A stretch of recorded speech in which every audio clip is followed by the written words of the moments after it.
Welcome back to Oilers TV Playoffs, presented by Sport Check, Part 2, where we break down the Anaheim Ducks side of things ahead of Game 7 in Anaheim tonight. And the Ducks, they don't have much recent success in Game 7s. 2-6 all-time, that franchise is, in Game 7s. 1-4 at home, 0-4 in their last 4. And they had the 3-2 series lead in all of those last 4. So is this something that can seep into their heads a little bit as they come home, a place where they haven't had success in Game 7s, they play the Oilers? Well, there's no doubt that it's in the back of their mind, but quite frankly, as guys have continued to change over. The team isn't the same as it was before. New coach. New coach, exactly. And I thought old coach, new coach. Right, yeah, the old new guy. I thought, after the game last night at Ottawa, Guy Boucher, their head coach, spoke a little bit about the idea of, past success. He's like, we don't worry about that happening. That's different groups. We worried about our group tonight.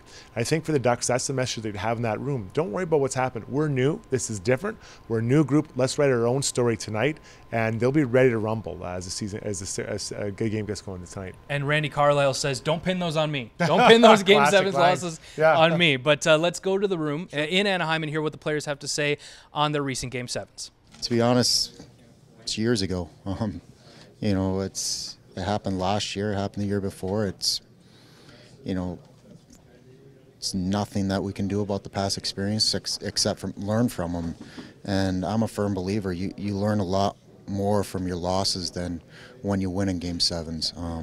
I've won a Game 7, and you definitely learn more from your losses. Well, if you look at this group, there's a lot of new faces in here. A lot of guys that haven't been here and been in this building for a Game 7, and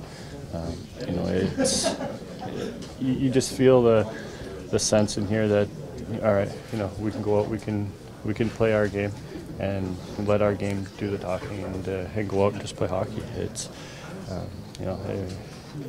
we talked after last game, and it's one of those things where you go out, you play, and have fun with it, and you never know what can happen. We play this game to win. We're not here to finish second. There's no finishing second. And sports in general, if you play sports and have been involved in any type of sports, no matter if you're a golfer, you're a racquetball player, when you go head into the event that you're participating in, you want to win, and that's the bottom line. And we're in a professional environment here, and both hockey clubs are looking to win, and that's the bottom line, and that's what makes this so much more fun. Is that there is tremendous highs and tremendous lows in professional sports. Well, I know what would help the Ducks settle down tonight, and that's if they can get the first goal. Tom had a great stat in Part 1.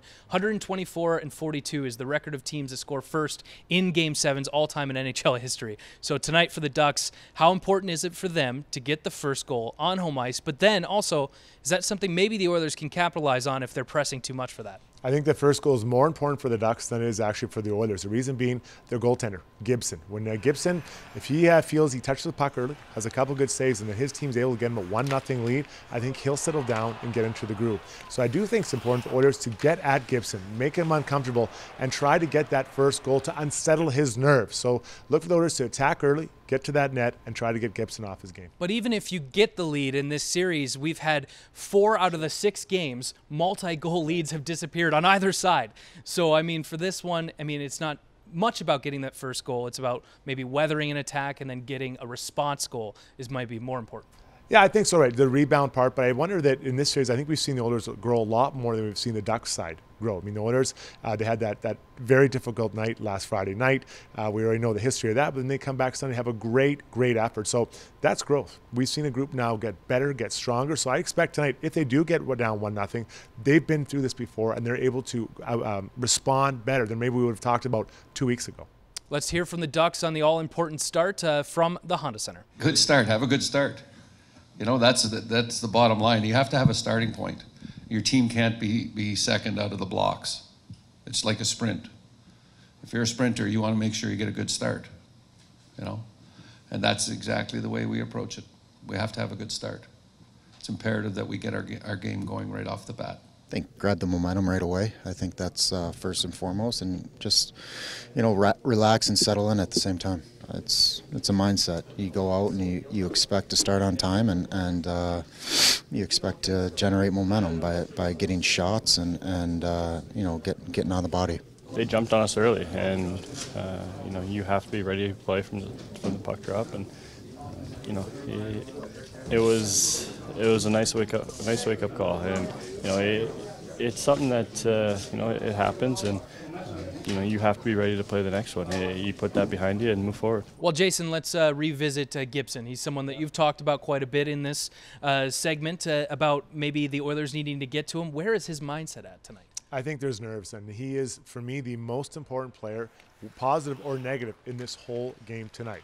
You can talk about Leon Draisaitl, you can talk about Getzlaf, you can talk about the defense, how healthy is Klefbom.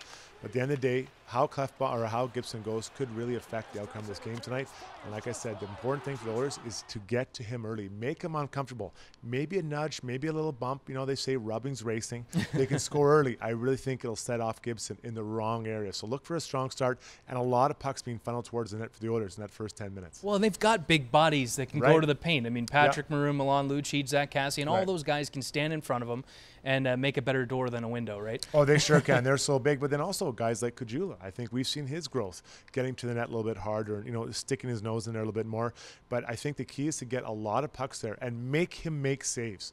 Don't look a shot off to pass it. Make him make saves. Make him make that, and then find out if he's got the guts to see through this win for their team. All right, Jason, it's win or lose, advance, or the season ends. So your prediction for tonight. We had to. Well, don't hate me, Edmonton. I did say at the beginning of this series I thought the Ducks would win in 7, so I'm going to stick with that tonight, although here's hoping I'm 100% wrong. Yeah, and 18,000 fans here for the Orange Crush watch party are hoping that you are very wrong in this one. So it should be a fun atmosphere in here and in Anaheim, and hopefully the Oilers can get the win and make the home crowd in the city happy. So thanks for joining us for Oilers TV Playoffs presented by SportCheck. We'll have live post-game coverage, including interviews from the room and the coaches and highlights on EdmontonOilers.com and Oilers TV. He's Jason Strudwick. I'm Chris Wescott. Thanks for joining us.